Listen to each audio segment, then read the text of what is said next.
This is day 2 of lecture 2 for general microbiology, and let's recap for just a moment.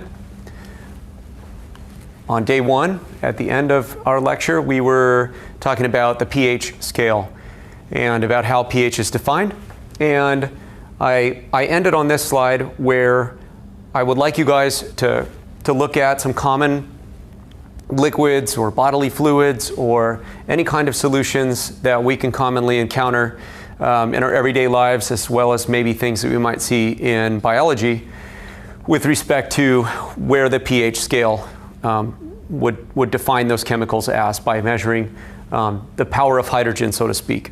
So we'll look back at what the pH is on those during our Zoom meeting, so we'll be filling this out. And we're going to move forward now to a new part of our chemistry topic in Chapter 2. And it's about the structure of organic molecules primarily, and looking at, so organic, to review back, we recall that it's any chemical that contains both carbon and hydrogen to qualify as an organic chemical. And we're going to be looking at so-called carbon skeletons, which many organic molecules contain a series of carbons chained together with hydrogens and then other functional groups that can be added on sometimes. So for instance, this is a 2-carbon long carbon skeleton, and here we see there's nothing filled in next to the second carbon on the right there. If we were to fill in a hydrogen there to complete the 4 bonds that can occur around carbon, we would have a molecule of what's called ethane. And if you remember back to day 1, we talked about methane, which would be 1 carbon and 4 hydrogens. So methane is natural gas. Natural gas can sometimes have a mixture of both methane and then in this case pictured would be ethane. So the prefix ETH gives us eth, and then ethane is a gas that's a little heavier than methane. Now we could take away this hydrogen and put a hydroxyl or alcohol group. What if we put OH here? If we change this to OH, now we have a completely different molecule. And this molecule would be known as ethanol. And ethanol is drinking alcohol. So we know that alcohols behave very differently than, say, natural gas. You could still light them on fire. There's still plenty of energy there. Alcohol is flammable, but heavier and liquid when compared to, say, ethane natural gas. So just by simply adding 1 oxygen, we can we can see the change in the behavior and the physical properties of how this chemical would then behave. So we're going to go through and look at the different types of what are called functional groups that can be added on to a carbon skeleton and dramatically change its behavior. And so here is a figure from your book that's just comparing different types of alcohols. And even within a given class of chemical compound, like these various alcohols, each alcohol can be profoundly different in terms of how biological systems handle exposure to those chemicals, how those chemicals work in the chemistry lab. So methanol, for instance, would just be methane gas, but with an oxygen added. So it's not a gas. It can have a vapor phase. Methanol does evaporate like alcohols will do, but methanol is thought of as a liquid alcohol, at least before it evaporates, and it's very bad for us. Methanol is harmful, at least to animals. So a human, when we drink methanol, this is called wood grain alcohol as its common name, and people say it can make you go blind, or enough of it could flat out kill you. But it's toxic because it gets converted into what's called formaldehyde. So if someone was to accidentally ingest or even maybe breathe in the vapors of methanol, this can be processed by the liver and into formaldehyde, which Formaldehyde is the original chemical that was traditionally used to preserve specimens in the anatomy and physiology lab, where if you want to pickle something or preserve it forever so that it no longer decays, you could use formaldehyde. Methanol, though, is a gas and a liquid that we want to steer clear of. So look at how comparing methanol to ethanol, if you just add one carbon, by simply just adding this extra carbon and a couple of hydrogens, we now have ethanol. And ethanol, as I mentioned in the previous slide, is drinking alcohol. Our bodies can certainly tolerate quite a bit more of the ethanol. But we have our limits, of course. If you drink too much, this can be damaging to the body as well. The liver may not be able to keep up over time. So we have ethanol. And then we can compare it to good old rubbing alcohol. Isopropanol, IPA, is a chemical that you can buy in the pharmacy. We can wipe down countertops with it. The same could be done with ethanol, but more commonly we see that rubbing alcohol is sold as an alternative to ethanol, probably because isopropyl alcohol is not something that we would want to drink. This would not be good to our systems. And so a pharmacy could sell this without saying that they're selling drinking alcohol.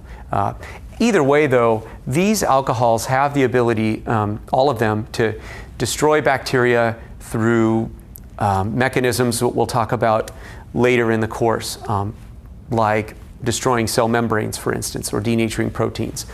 And we'll see the details about that as we move forward. So we're going to be looking at functional groups. This particular functional group pictured is called a hydroxyl or alcohol group. And here's a table that shows some of the other functional groups that we could attach to various carbon skeletons, organic compounds. Here's the alcohol pictured. Another one is an aldehyde group. Like formaldehyde, I'd mentioned, it contains a carbon with a double bonded oxygen. Carbon double bond oxygen is called a carbonyl, but then when you put a hydrogen next to it, it's referred to as an aldehyde group. So you need to look at these and be aware of them. I'll put a star by the ones that we're going to encounter commonly in this course, and I'll ask you to remember those. You don't have to memorize the entire table, but you should have memorized the alcohol or hydroxyl group. You should memorize methyl, which is commonly written as CH3. We have OH up there, CH3 down there. And also, I'll put a star by this NH2 group, the amino group. So we have amino, methyl, and alcohol on this particular figure that I'd like you to take special note of. And it talks about the biological importance here as well. And so I would say that you should be aware of these three in terms of what is it called. So if it's an amino group, NH2, this is important for protein structure. Amino acids, which are building blocks of proteins, require amino groups. Methyl groups are very important in modifying the structure of DNA. Our genetic code can be opened up or put into a conformation that's not accessible, and DNA methylation plays a role in whether or not genes are turned on or off. It's a mechanism that's involved there, as well as in energy metabolism. So keep that in mind. Alcohols are important for lipid structure. So certain types of lipids will require, lipids have alcohol OH groups in them, and so do carbohydrates for that matter, which are sugars. Moving forward, we have just the table continued, and there are a couple more that I'd like to take special note of here. We have, let's see, sulfhydryl,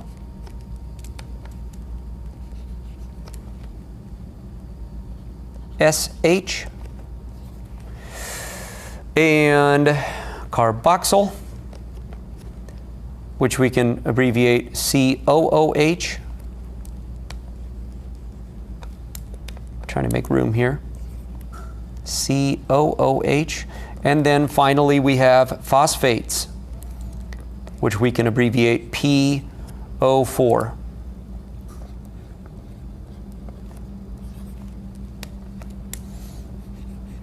There we go. We're going to skip over esters and ethers. You'll learn about those in chemistry class if you have that. OChem really deals a lot with these, and they are part of nature as well. But these particular ones that are that I'm making special effort on are, we're going to see them often. Sulfhydryl groups are really important for protein structure.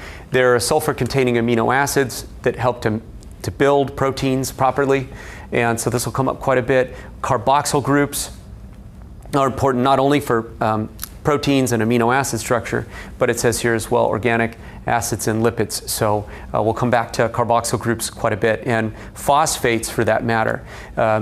Many of you have probably heard of the energy-carrying compound ATP, adenosine triphosphate, and then DNA, the building blocks called nucleotides. Each and every one of them has to have phosphates as well. So these are the key, what we call functional groups. And make flashcards. Make sure that you have these references in your memory banks for future knowledge of how biological compounds are built. And here we have a little more information about functional groups, highlighting the importance of amino groups, NH2, and carboxyl groups, COOH, how they are positioned on the structure called an amino acid. So let's look a little more specifically at them. On the amino acid pictured here, so NH2 is amino. COOH, highlighted on the right, is carboxyl.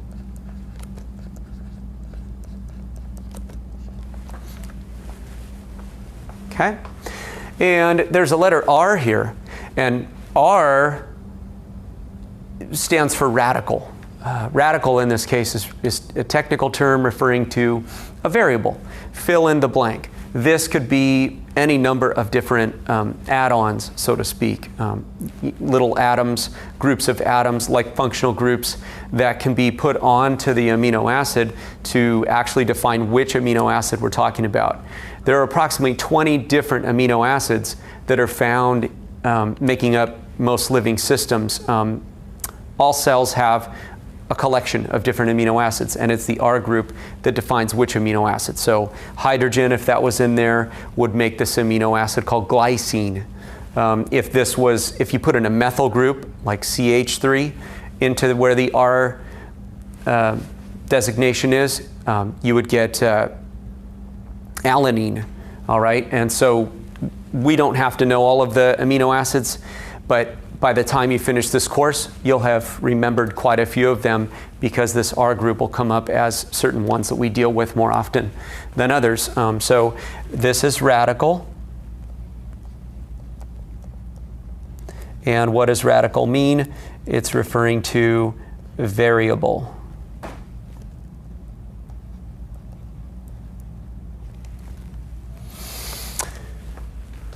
Little more information about the amino group and the carboxyl group. Let's start with the carboxyl group. Carboxyl groups are also more completely referred to as carboxylic acids. So a carboxyl group can also be referred to as a carboxylic acid.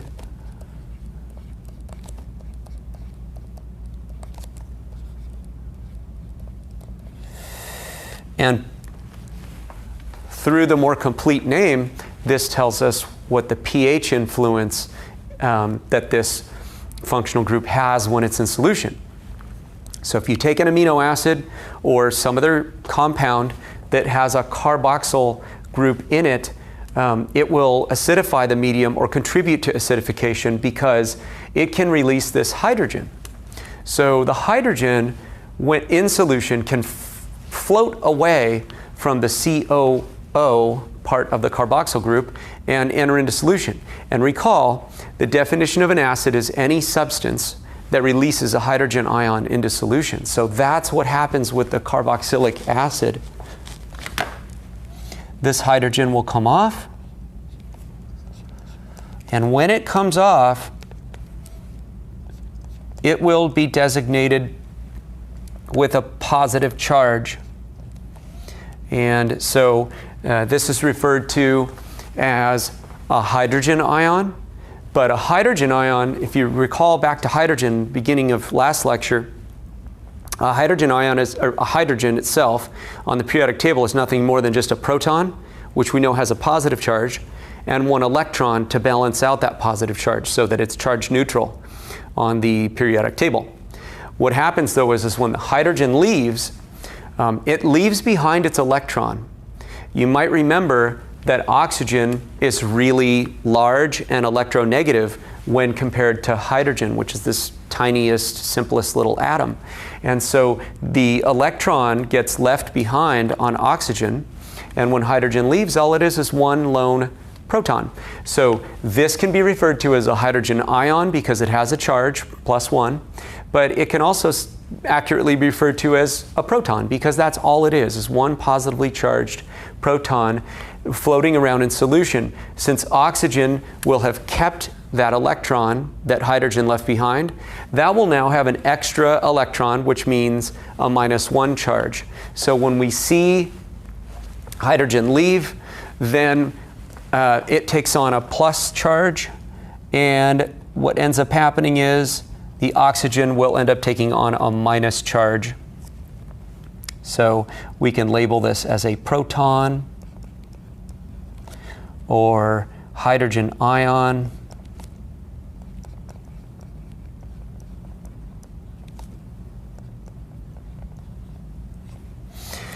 And let's try to see what's going to happen when that hydrogen ion floats off into solution. Besides driving the pH downward, which any number below 7 is a value that's acidic, we can try to track where that might be able to go just looking at this molecule overall. And the place that this could go is over to the amino group. So the amino group, NH2, has the ability to absorb hydrogen ions out of solution. So if the carboxyl group has an acidic influence, we can say that on the other side, the amino group, because it can take hydrogens out of solution and go from NH2 to NH3, that in fact this will have an alkaline influence on the total picture here. So when amino acids are put into solution, the amino group will have an alkaline influence. Alkaline, also called basic.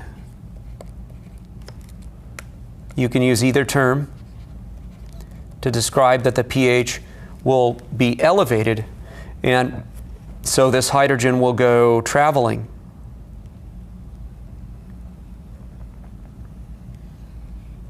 Over, let me draw the hydrogen in first.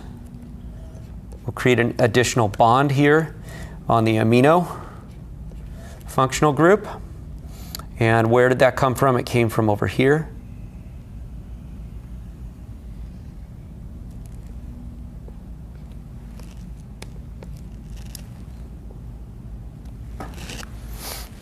And so what you end up with is an amino group that's actually has a charge, and it's NH3 now. And the reason that it ends up having a charge is because initially you saw there was no plus or minus annotation here, but when that positively charged proton attaches itself to nitrogen and forms another covalent bond, an additional one, nitrogen now will have 4 bonds around it, which is a little unusual. The proton adds a positive charge, and we're going to put a plus sign next to the nitrogen on the amino group now. Okay? So this is something to keep in mind. Whenever amino acids are in solution, it's likely that the carboxyl group will have this anionic or negative charge, and the amino group will possess a cationic or positive charge, and they still balance each other out. So overall, we're not really seeing the pH go up as a result or down as a result, because the acidic influence is balanced out by the alkaline influence. And so it's kind of a yin and yang balance of the opposites here. This particular structure, when drawn with the positive and negative charges, is referred to in biochemistry as the Zwitter ionic form.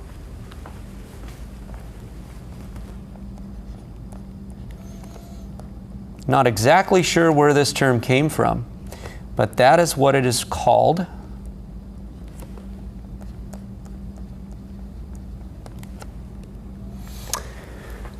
And so we're going to keep these particular influences in mind as we learn more about protein chemistry. This is the basic, one single basic singular building block of an of a protein. All right. Okay.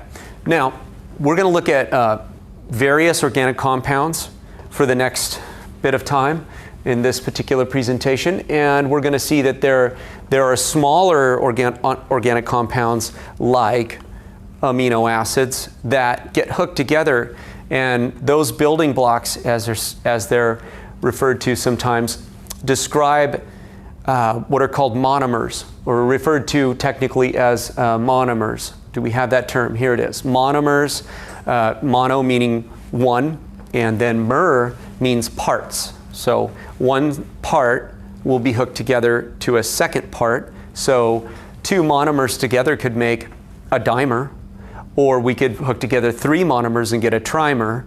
And so you get the idea. We can talk about beyond that.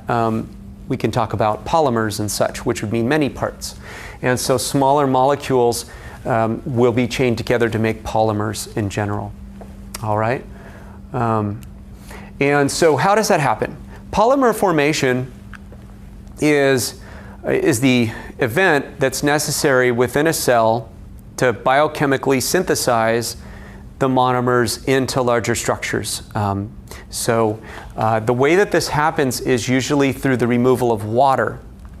So if you take a couple of building blocks, two monomers, and hook them together, a covalent bond would form, and the way in which this covalent bond forms is through the removal of water. So if you were to take R, so R is, well, remember R is radical, so that could be anything you want it to be. It's variable, like X. But the book uses R, so whatever that is, it may have on its molecular structure a hydroxyl group available to participate in this reaction of hooking things together. And then over here we have R prime, whatever that is. Fill in your blank. We're gonna look at specific examples, but maybe R prime has, I made a mistake. R has OH and R prime may have OH, but how much of what R prime has to offer will contribute to this bond formation? How much does R offer? So R could allow one hydrogen to leave, where R prime could offer up the entire hydroxyl group OH, but together OH and H will combine to make water. So it's a really clean reaction. You get this covalent bond and you get some water left over. And because water appears after the reaction occurs, we call this a condensation reaction.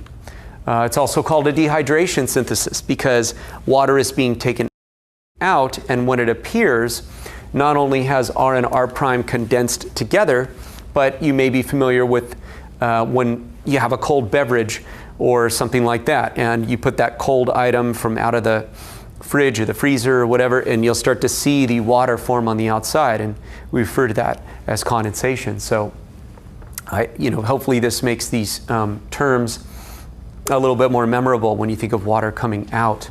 It's a condensation, it's a dehydration synthesis.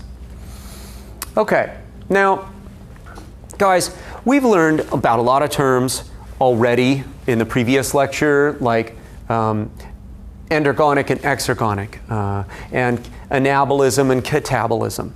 And then now we've heard these terms dehydration, also associated with condensation. And there's another term called hydrolysis. Hydrolysis means putting water to use to break apart a chemical bond structure. Lysis means to break, and then hydro is referring to the water. So I'm going to go ahead and save this for our Zoom conference discussion. What it is just a little matching exercise. We want to take these 6 different terms and make sure and put them into the right category, either the synthesis column or the decomposition column. So this will be just a quick little exercise when we get a chance to discuss this online. Okay, let's see, carbohydrates. What we're going to be doing is looking at 4 major macromolecules as organic compounds. So our goal is to look at carbohydrates first as one of the major macromolecules, then lipids, which are also known as fats, and then we'll look at proteins, and finally nucleic acids, which includes our genetic coding, the DNA as well as RNA that comes from the DNA. So maybe we should write that down somewhere, but before we start in on carbohydrates, let's go back and just make a quick note for ourselves. Trying to think where we can put that. Do we have room somewhere? I think I'll put it right here, okay? So in this area, let's just take note. What are the 4 major macromolecules? And you should memorize this as part of your notes. 4 major. Macro means big. Molecules. Some of you may be familiar with the 4 major macromolecules, in a similar way to tracking dietary goals. So people who are really interested in nutrition will track these major macromolecules. They just call them macros for short. And so you'd be keeping track of your carbohydrates, so sugar intake. And we can talk about how there are different sugars, both simple sugars as well as complex carbs. And then I had mentioned we're going to keep track of lipids. So it's good to know what your fat intake is on a daily basis. And then proteins. Protein intake is watched after things like muscle building and repair after athletic and exercise. Okay, and then finally nucleic acids. This one isn't really kept track of in dietary intake per se. You don't really see this on food labels, but just as a quick reference, we're talking about the DNA and RNA molecules as the 4th type of major macromolecule. So the rest of this presentation will be addressing what are the structures of carbohydrates and lipids and proteins and nucleic acids. If I remember correctly about how long this takes, because this is a very involved analysis and set of definitions, today's presentation will get us through carbohydrates and lipids as they're defined. We may start in on proteins, but we may run out of time for that lecture today. That may be on day 3 of our chemistry presentation. So let's look at carbohydrates first. So carbohydrates are oftentimes abbreviated as CHOs.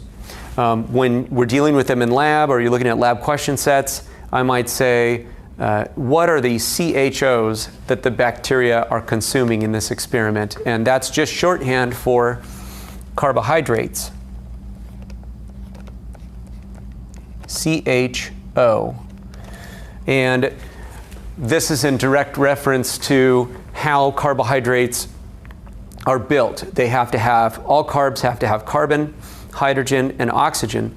And if we take it a step further, like a little bit more technically specific, for every carbon, there are 2 hydrogens and 1 oxygen. So the term carbohydrate is perfect if you understand it at the molecular level. For every carbon, there's 1 molecule of water. so carbohydrate.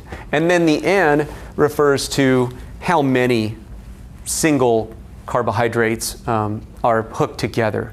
And so we can talk about the singular form, the building blocks of carbohydrates, as monosaccharides. Mono is referring to single, and then saccharide actually refers to a sugar. And so the simple sugars, the singular sugars, have somewhere between, it says here, 3 and 7 carbon atoms. The vast majority of monosaccharides, simple sugars that we'll be dealing with, are going to be have 6 carbons, and so they're called hexoses sometimes. They have the molecular formula C6H12O6, as we're going to see. And then also there are some 5-carbon sugars called pentoses, but we'll get back to that.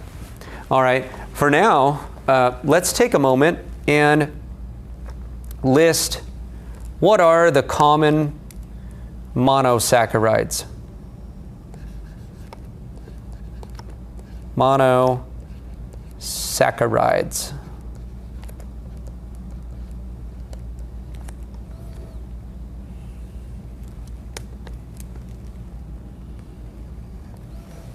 That is a long word. I'm having trouble writing it straight or underlining it straight. Okay, so, forget it. How about this? Monosaccharides. Okay, so what are the common monosaccharides? The simplest and most common of the monosaccharides, biologically speaking, is glucose. So glucose happens to have the molecular formula C6H12O6. But we'll put that here, glucose. And besides glucose, there are 2 other monosaccharides that are really common. One is called fructose, and the other one is called galactose. Oh, yeah, that's right. Okay. Oop. Second guessed myself for a second. So we have glucose, galactose, and fructose.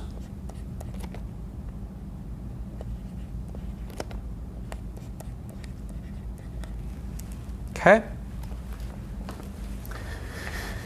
Of course, there are many other monosaccharides that are out there that exist, but these 3 we should all memorize because they come up often in microbiology as a subject, and they're the ones that cells make use of the most often, and especially in the human body. So we have these monosaccharides, which can be combined together to make what are called disaccharides. So if you take any combination of these monosaccharides to make disaccharides, we'll get some extremely common double sugars.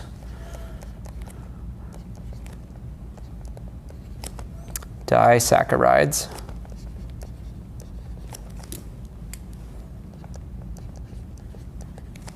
And the disaccharides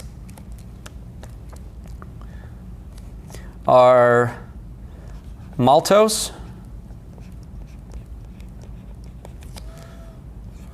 so maltose is really just 2 glucoses hooked together. So if we take a glucose and another glucose and we refer to that as maltose, I'll just shorthand it over here that that's glue plus glue. Some of us have heard of maltose, but some of the much more common disaccharides that we hear of a lot more often is, for instance, the one that relates to galactose. If you take a glucose and you hook it to a galactose, you get what's called lactose. And lactose, I'm sure a lot of you have heard of, it's found in dairy products. Lactose is the milk sugar.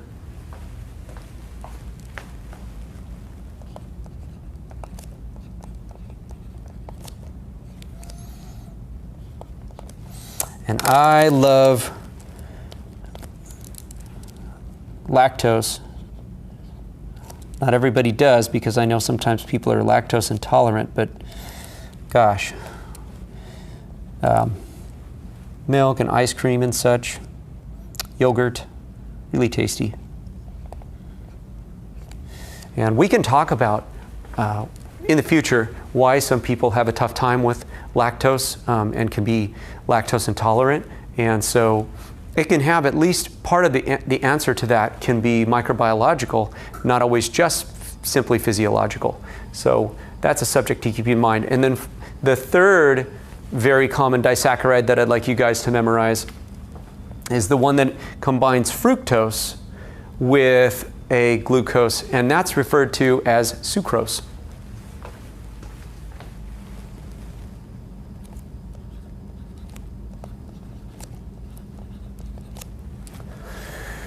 Sucrose is referred to as just like cane sugar. So table sugar, sugar that you put into baked items. Maybe you want to make cookies or a cake or something, and we dump in the sucrose. Sucrose, I'll write down, that's glucose and fructose.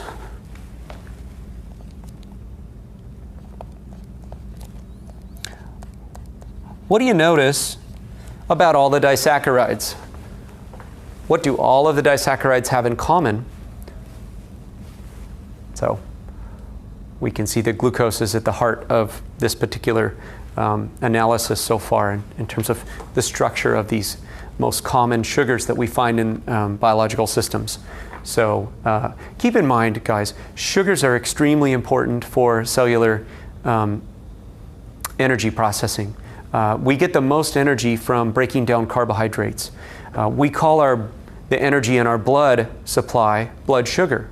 And although it can be argued that fat supplies more energy per gram, which is true, we don't burn fat as easily as we burn sugars. And so we love our sugar, and it's much tougher for us to get to that fat burning mode. And if you're always high on plenty of sugar supply, you're never really going to get to the fat. And so this gives us a little bit of an idea of the sugars that we'll be dealing with. And then also we can list on here the polymers. Now, let's see. I got ahead of myself just a little bit because I listed the disaccharides on this page. You could copy and paste them, or just make some room for yourselves to put the disaccharides on this page, all right? And then the way in which these simple sugars, monosaccharides, are hooked together, whether you're building something like sucrose disaccharide or you continue to just hook more and more sugars together, it's going to be through a dehydration synthesis. Now, this is showing a double-headed arrow. We see an arrow leading from left to right where glucose and fructose are hooked together, and we can see water coming out as a result. So things are condensing, and the water that comes out then becomes recognized as condensation, or that the dehydration is occurring, and we see this process. But there are times when maybe our bodies, or whichever cell finds itself in this predicament, has to digest the sucrose into simpler sugars. A great example would just be like eating something sweet. So munch on some cookies, and the next thing you know, you've got all this sucrose cane sugar in your diet, and then when your body goes to digest that, it's going to go through the reverse process. You might decide after eating a bunch of sugar that maybe you need a glass of water, and that's because you've got to take some water from wherever you have it in your body's environment. That water goes in, and then it actually can be used to reverse this process. And so then when you eat that sugar, the fructose doesn't just go straight into your blood as the primary form of blood sugar. What happens is your body processes the sucrose, and a lot of glucose is released through the hydrolysis reaction. And when that glucose gets released, your blood sugar goes up, and you can feel it. You feel that rush, and we're happier because our blood sugar is where we'd like it to be, or maybe it's higher than, but at least you're not on a low. So we can look at dehydration synthesis in this direction, but then that's when you're making more complex molecules. Hydrolysis would be the reverse, which is breaking down those molecules during digestion. Now let's look at polysaccharides. Technically speaking, anything over disaccharide structures. So like perhaps we don't really talk about trisaccharides, although there's nothing wrong with that term. People usually just say any number of sugars ranging from about 3 to 20 according to our text, or it says 2 to 20 might be called oligosaccharides. Oligo means few, and so short chains of complex sugars. But I'm going to just basically skip straight to the traditional complex carbs that are probably way, I would say most of them are well beyond oligosaccharides, and these polysaccharides, as they're referred to, are things that we're familiar with. So let's name those, the polysaccharides. What are they?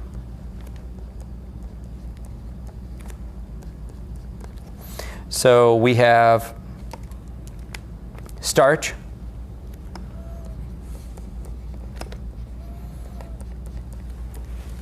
starch is found as energy storage in plants. Humans don't actually make starch, but we like starch because when you come across a plant-based piece of food, like potatoes are probably the starchiest thing I could possibly think of.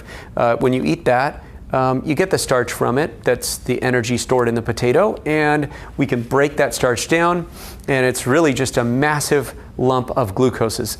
Thousands of different glucoses hooked together in chains that would, if you could look at them at the molecular level, would seem like a mile long. And those chains can start to branch into different directions, and so you have giant lumps of complex starchy carbohydrate. We can say the same thing is true as example for cellulose.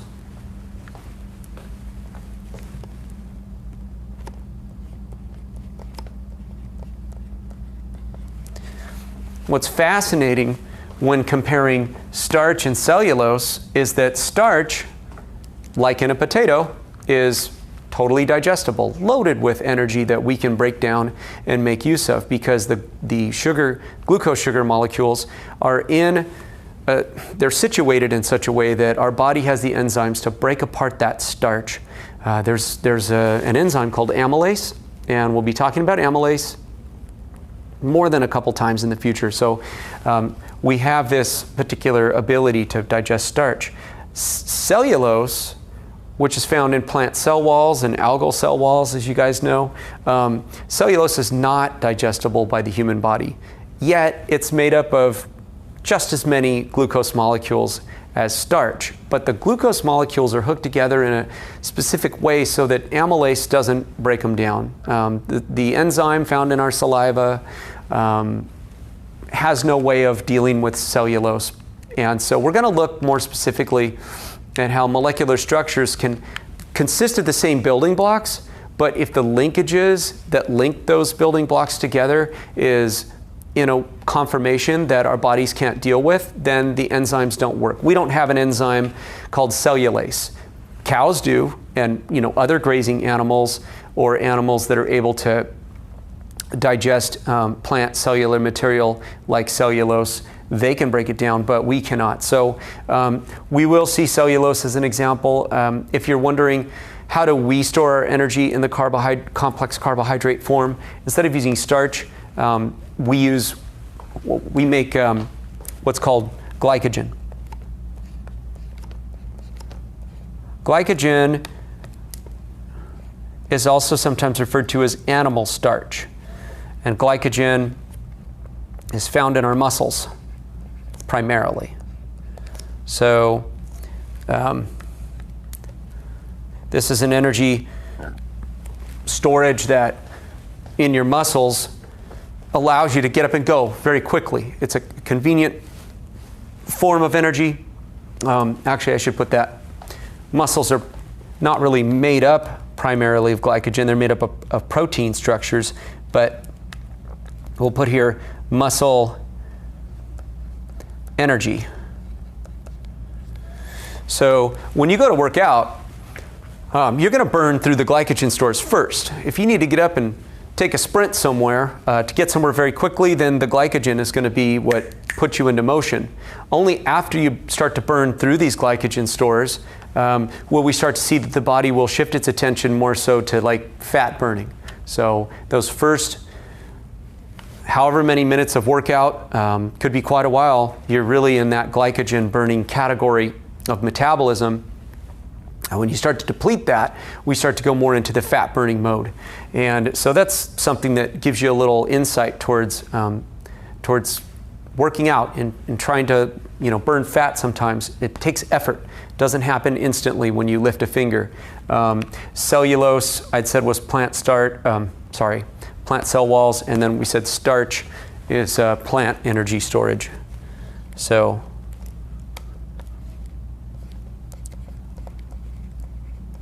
plant energy, cellulose is plant and algal cell walls.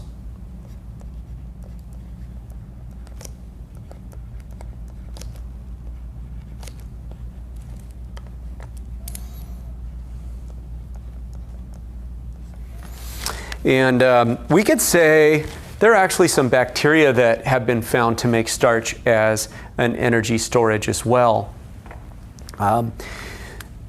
When starch is found in big lumps called starch granules inside of bacterial cells, that can be identified through a special staining process called, a starch granule stain. But when you see it, it looks like rainbows under the microscope. They're called metachromatic granules. So I'll try to have you guys look at that later. I'll show you some pictures of so-called metachromatic granules. So that's not very common in bacteria, and I don't spend much time on it. I didn't even take time to write it down. Most of where we find our starch is with respect to plant energy storage. Okay, these are straight up polysaccharides, sugar only. There are modified sugars that we can talk about, like peptidoglycan is actually a modified sugar. The glycan refers to the sugar, but peptido refers to the protein. So it's a fusion of both sugars and proteins. And I'll leave it off this list since it's not just purely a sugar. All right, now let's look at lipids, you guys. Lipids, also known as fats,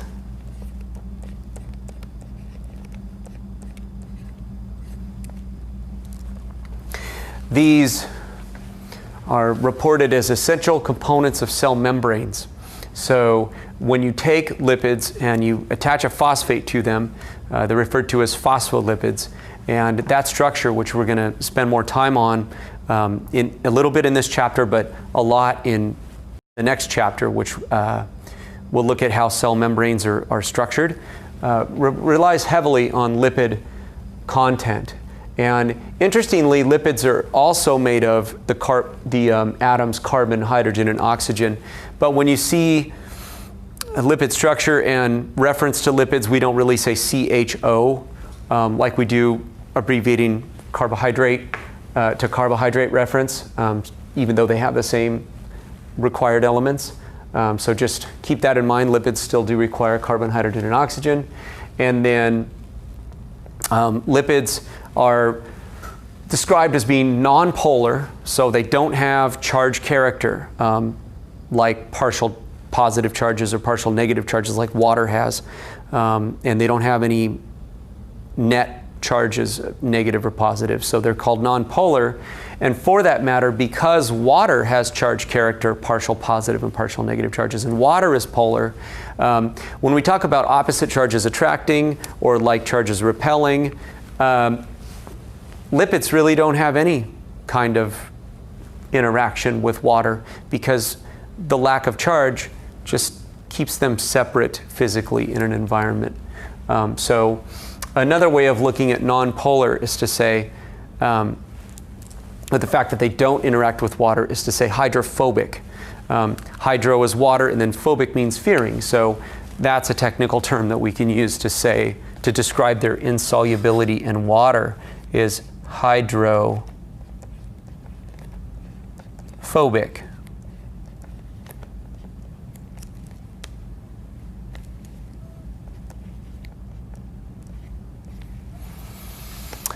And just in general, we need to keep in mind that lipids contain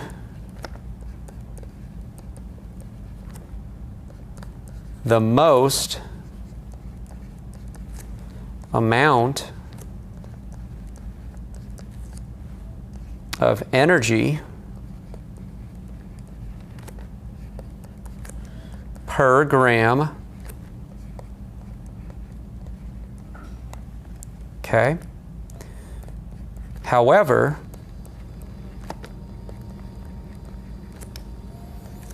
carbohydrates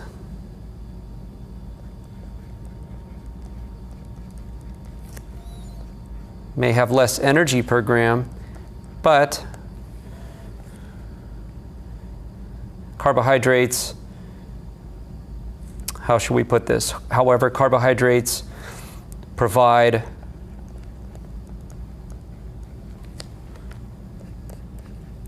the most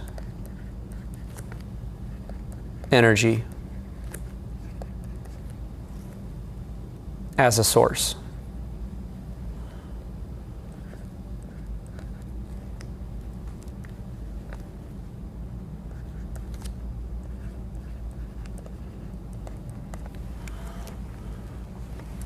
Does that make sense? So if you're studying nutritional science, then 1 gram or one amount of fat will give you 9 calories, and that equivalent amount of carbohydrate would only give you 4 calories per gram. But yet, the way that our cells are built, and most living cells, even in the world of bacteria, they're geared in their biochemistry to access carbohydrates and to use digestive enzymes to process those carbohydrates as an energy source first. So this is the primary energy source. Maybe that's a better way to put it. However, carbohydrates are the primary energy source. How about that? So going back for just a moment, carbohydrates are a primary, and why don't we put preferred?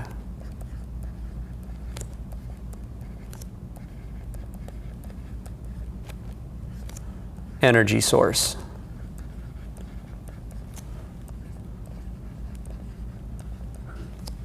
In most organisms. Now we're going to take a look at lipid structure. First, we'll look at simple lipids. Simple lipids come in 2 varieties, generally referred to as fats. And fats are classified as being solid at room temperature. And then there are the liquid fats that people refer to as oils, and they are liquid at room temperature.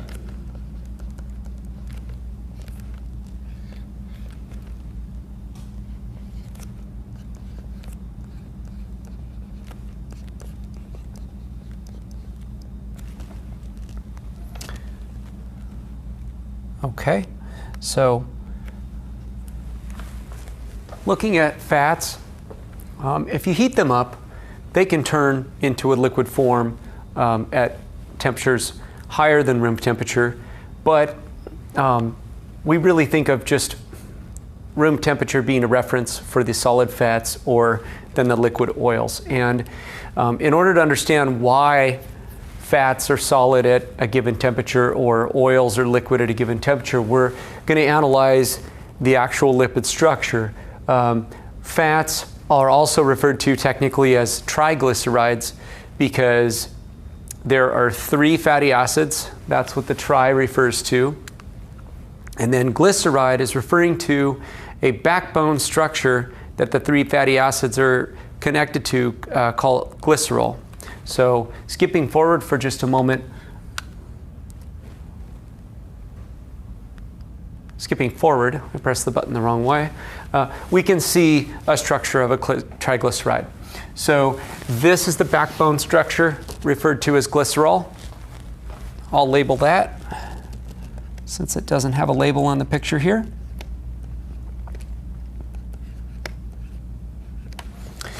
And the glycerol on the left would be just plain glycerol if all of these oxygens had just a hydrogen attached to them.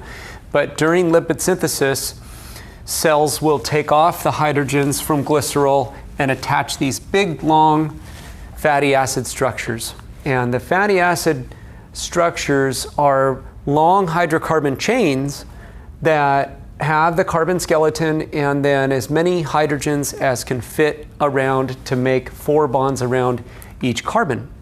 And so when we look at these 3 fatty acids on this particular triglyceride, we can note whether or not they're saturated, like the first and second one, working from top to bottom, or then unsaturated, like the one we see here at the very bottom.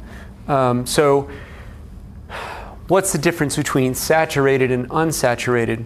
Fatty acids that are saturated, you can see just straight away that they're straight as a string. They have no bends in them, no kinks, and that's because the carbon skeleton chain is continuous with all single bonds. All the single covalent bonds that hook together the carbons then are occupied by the maximum number of hydrogens. And that's where the word saturated comes from, is that this particular palmitic acid up at the top here is a fatty acid that is saturated with the maximum number of hydrogens. So we can write that down as a note about understanding lipid structure. You may have heard of saturated fats. Because of dietary concerns, doctors will talk about trying to ensure that our diets aren't too overly, just too much input of saturated fat is a problem, and I'll describe why at a molecular level here. But basically, we're defining saturated fats as they contain all single carbon-carbon bonds and the maximum number of hydrogens.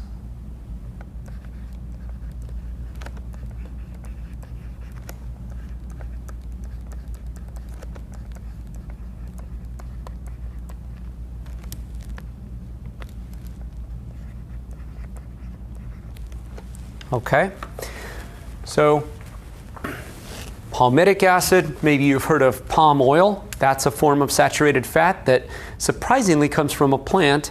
And I say surprisingly because most plant oils are not saturated. And so they would have this bend in them, like this kink here. Stearic acid is another example, though, of a saturated fat. And molecularly, they're almost identical. The only difference is that stearic acid has 2 more carbons in its hydrocarbon chain.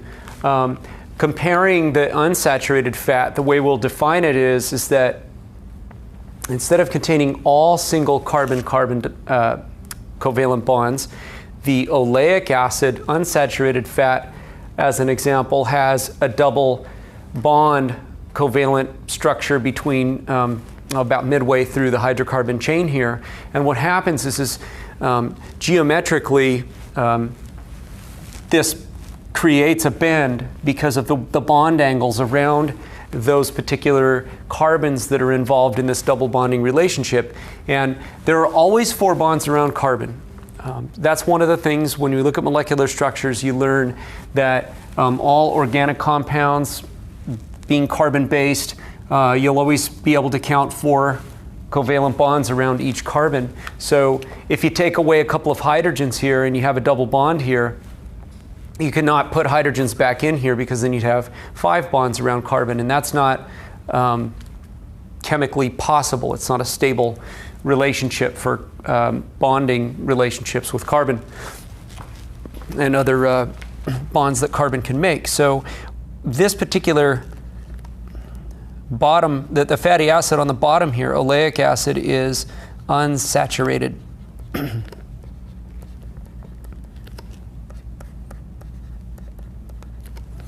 And these unsaturated fats contain one or more carbon double bonds, carbon-carbon double bonds,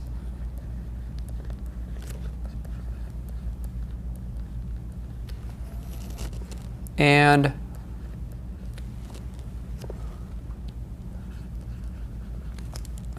or I should put here, which take the place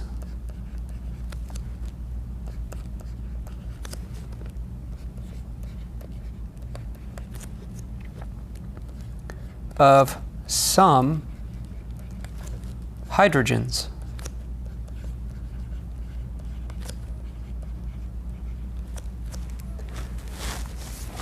So we see 2 hydrogens are missing here, and the 2 hydrogens that are missing versus the 2 that are present on this part of the carbon skeleton shows that the 2 hydrogens are on the same side. And when the hydrogens are on the same side, that's called the cis configuration. So cis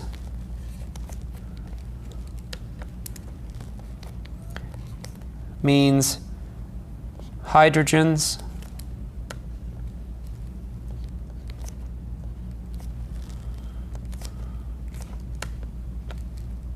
are on the same side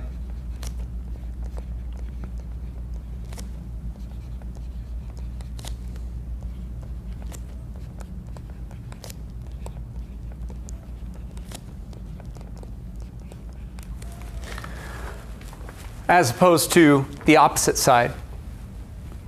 Picture that if one of these hydrogens, like let's say this hydrogen here, was to appear down here on the opposite side, that would be called a trans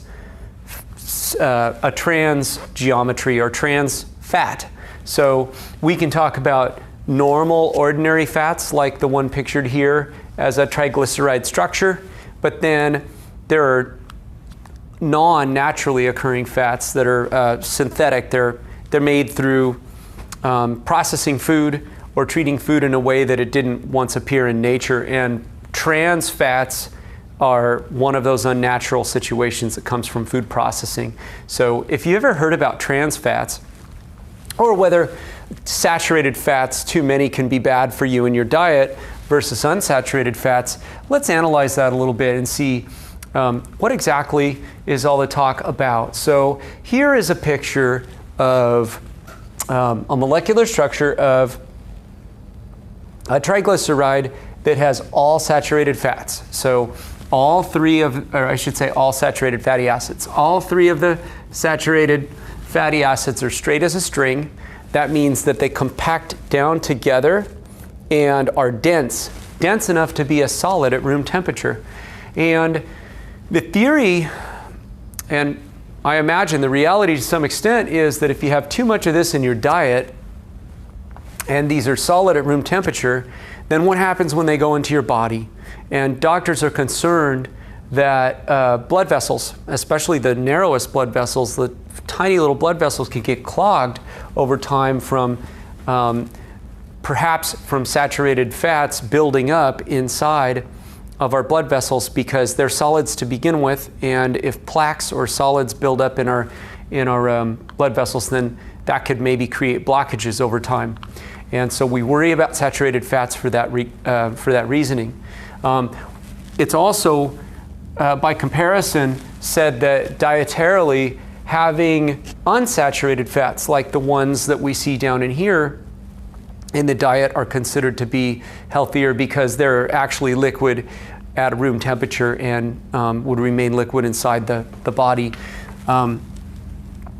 with the way that their structures are. And the reason that they're liquid, you can see, is because of the kinks. They take up more space, they're less dense, they do not compact down together nearly as efficiently as, say, a saturated fat. And so consequently, these are liquid at room temperature. And unsaturated fats generally come from plants, whereas we see saturated fats are generally from animal sources. So, you know, the only exceptions I was referring to earlier was like palm oil would be an unusual plant oil in that it's saturated. Coconut oil is also that way. It's saturated fat because on the molecular level it looks like this and it's solid at room temperature. But that's pretty atypical. Olive oil, canola oil, you know, rapeseed oil, cottonseed oil, you name it. Pick your oil, sunflower oil, etc. They're going to be liquid at room temperature because of having one or more of these kinked bond structures. Now,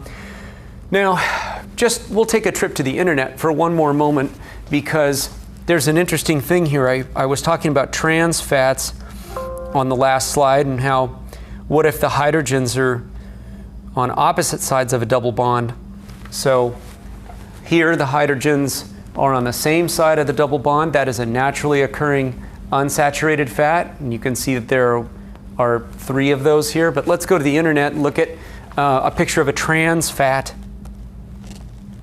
So if I go to Google and I do a search, trans fat, and we go to images. Oh, where did it go? Images. And we look at the images, all sorts of foods come up that I think we get pretty excited about, right? I mean, like both exciting, but you probably noticed the other thing too is, you know, yummy donuts and fried chicken and French fries and all these different things that we know are full of unhealthy fats.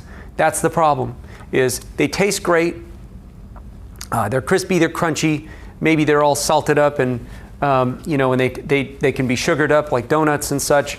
But the problem is that by frying fats, what happens is that the fat structure, the fatty acid, can actually reconfigure from a cis configuration that has a bend in it to what's called a trans configuration. I'm just going to simply scroll down until we find some images of actual trans fat molecular drawings or structures. Oh, here's one that's pictured here. So just doing a quick search, here are 3 fatty acid structures. And they're each different in their own way. Like here's a standard saturated fat. So that's stearic acid, like we had in our figure in the PowerPoint. Here is oleic acid, just like from our figure. Oleic acid has that double bond structure in the middle there, and it shows that it makes this weirdly angled kink, and that takes up more space.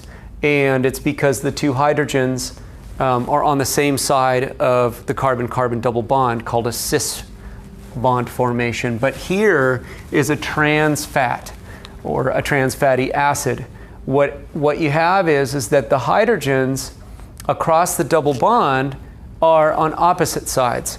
And this is more thermodynamically stable. If you take a fat like this and you heat it up and you fry it, it will sometimes rearrange in such a way, or the other way that this can happen to make a trans fat, which isn't naturally occurring but through food cooking or food processing can occur, is by what's called partially hydrogenating a fat or an oil. So if you've ever heard of partially hydrogenated oils, that's where food processing plants will take the oil and they'll put hydrogen in there. They catalytically add hydrogen, and what happens is it straightens out the fatty acid so that it behaves almost straight as a string, like a saturated fat.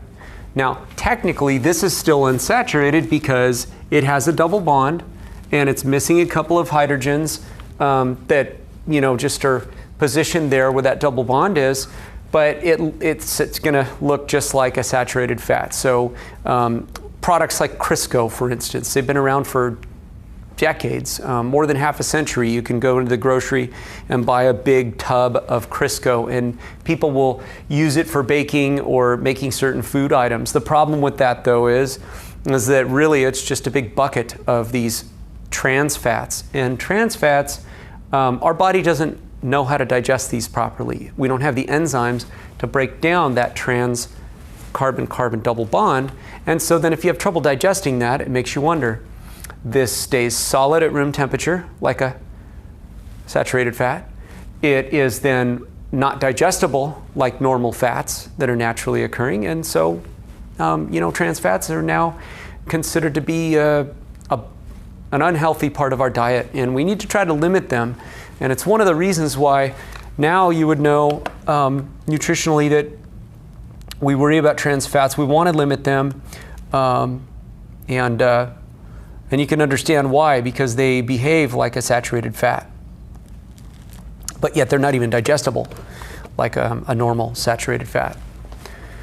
Okay, that's enough about that, guys. Let's talk about modified lipids. Lipids where we take the simple lipid. Like here, we can see part of a triglyceride structure. You have the glycerol part, but then instead of having a triglyceride, we only see two fatty acid fingers or tails. They're called fatty acid tails in this structure. And what's happened is one of the fatty acids is removed and a phosphate is added. And so this molecular structure is referred to as a phospholipid. And so let's label the parts of the phospholipid and understand why it's important.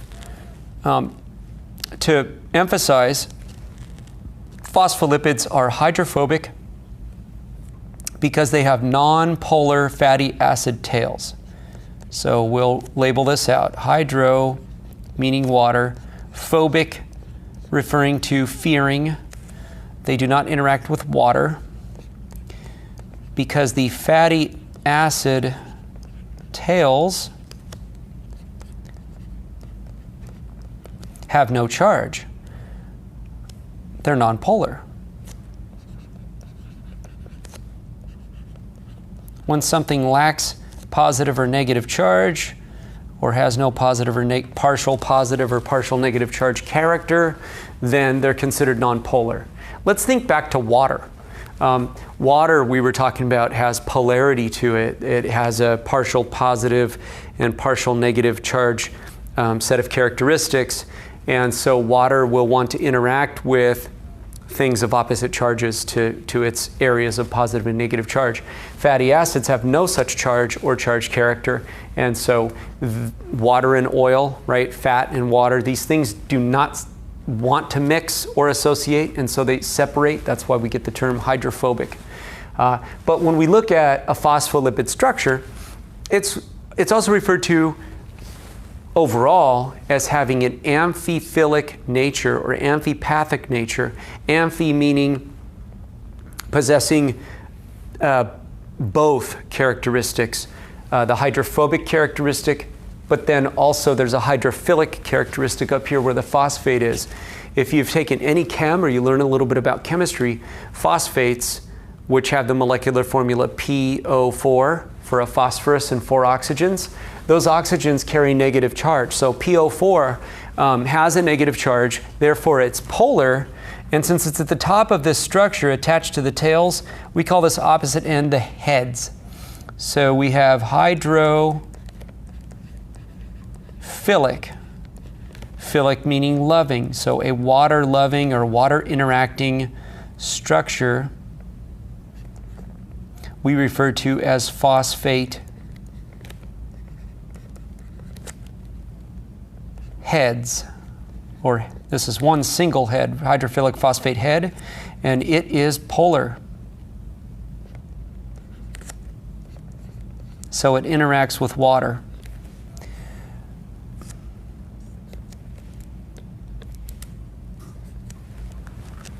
Okay, now this is a modified lipid. It has phosphate added to it, And so now we're going to see how these important phospholipid modified structures can be grouped together. I'm going to skip over this slide temporarily, be right back to this. They can be grouped together in large collections, countless thousands or perhaps millions of phospholipids will make up the membrane structures of cells. So the cell membrane of every cell will be made primarily of phospholipids.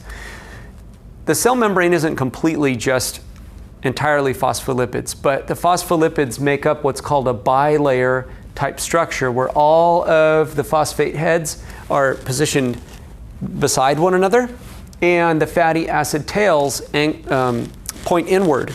And then down at the internal part of the cell, facing inward towards the cytoplasm, this also has a layer of phosphate heads with the fatty acid tails pointed inward towards the other fatty acid tails.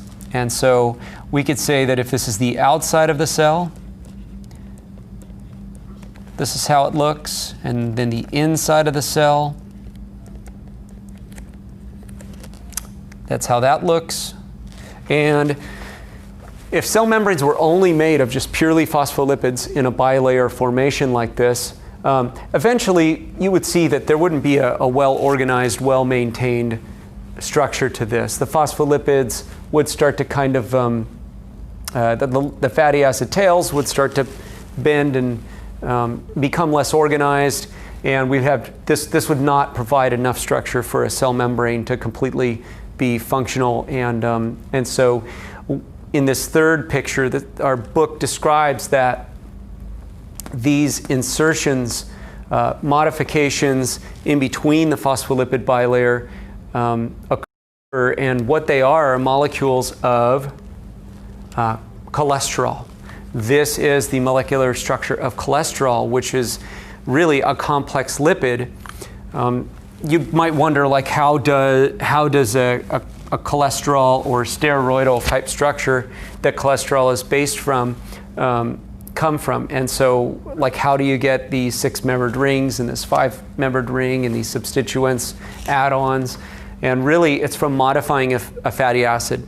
So if you take a fatty acid that's a big, long hydrocarbon chain, and you fold it in half, and you connect the structures like a sandwich, these 6-membered rings will form.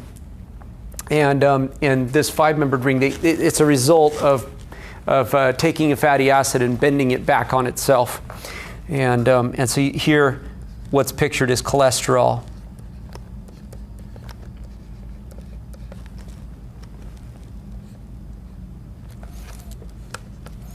And cholesterol's name comes in part from the alcohol group that we see here, the hydroxyl group or alcohol group. The OL is in reference to that ending, so cholesterol. But we can also look at other hormones. Actually, well, cholesterol's not a hormone, but hormones like testosterone, or how about estradiol, also known as estrogen. It is a steroidal structure that will contain certain functional groups that, are basically just modified complex lipids that function for different reasons, different functions in the body. Let's look specifically at cholesterol and see how it affects cell membranes. Cholesterol stabilizes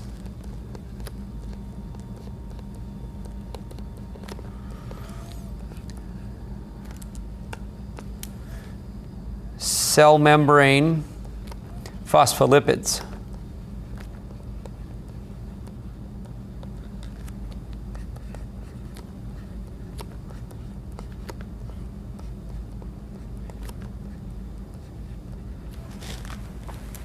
But maybe some of you have heard that too much cholesterol can have a negative impact on our diets. So I was mentioning trans fats can be bad, and too many saturated fats can be bad.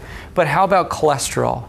When you hear a doctor advise that if a person's cholesterol is too high, this could have a negative impact, it has to do with this particular function. And if there are other reasons, those can be looked at as well, more from maybe a hormonal perspective. But we can look at it from the stabilization perspective. This molecule, if there are too many situated throughout the cell membranes where the phospholipids are stabilized, then overstabilization could make for stiffer membranes. And sometimes people, especially with like obesity, they could develop things like type 2 diabetes, where it's basically a metabolic syndrome where insulin resistance and nutrient processing across cell membranes becomes difficult to reduce to the point where a person then may be suffering from too much cholesterol, but the end result of that, the syndrome, the consequences of the cholesterol building up and affecting cell membrane fluidity. So stabilization is a good thing, but maybe too much is where we can run into problems with this becoming too stiff or difficult for the membrane to function properly. One last note I'd like to make about this is that bacteria don't have cholesterol. The vast majority of bacteria have been discovered to be lacking cholesterol when they're studied, but they do have to still stabilize their membranes. So bacteria have a cholesterol-like compound called hopanoids. So I'll write that down. Hopanoids are cholesterol-like.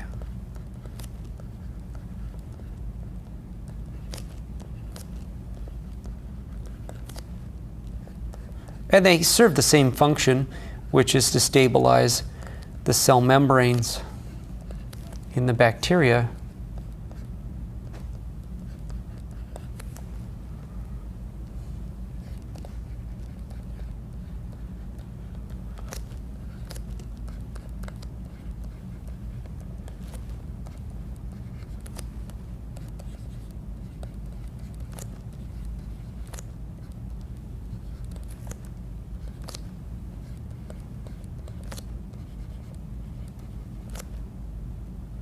Okay. Ran out of room there. I'll just abbreviate.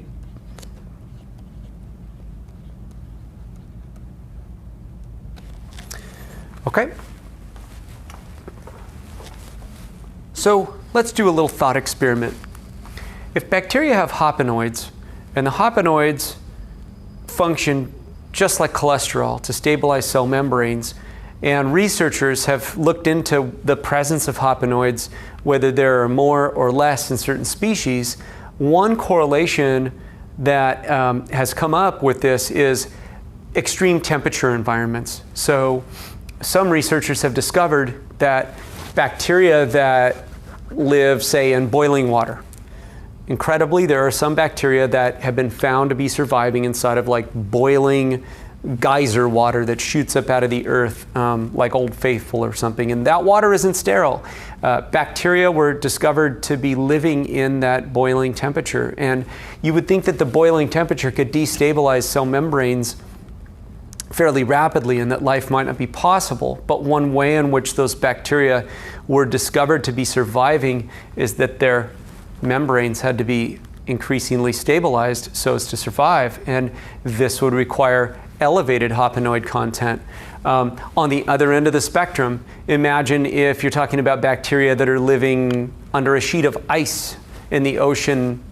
How about up in the Arctic? So Arctic Ocean, you've got sea ice, and then life forms living down in the sub-zero temperatures. The water down there could be just below freezing, especially when there's some salt in the water. So how do bacteria survive at just below freezing temperatures and still maintain some amount of fluidity so that they're not just frozen solid and stuck in time? And the hopanoids then would be, you would imagine the content would be much less. So just maybe jot that question down. It's a good critical thinking question so as to apply your understanding about hopanoids and cholesterol as a function for cell membranes. The question is,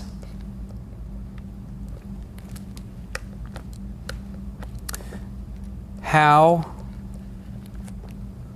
does, or how about how has hopanoid content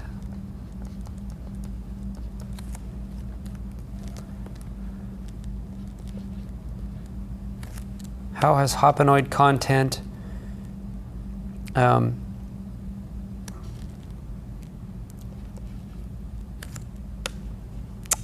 go back to does vary according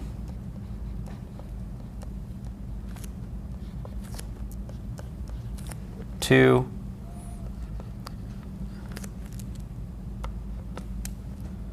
species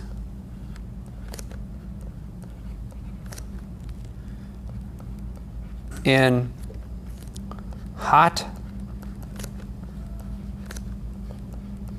or cold temperatures. So there's your question. Let's just draw a little line here to separate that. So we'll apply that understanding. Maybe we can discuss, just reiterate it, discuss it one time in the Zoom meeting. Okay. That brings us to proteins. Guys, this is a totally different subject, and I think this is a good stopping point for us until day 3 of our chemistry lecture, which is on chapter 2 in your textbook. So I'll stop it here, and we'll pick up learning about proteins next time we meet.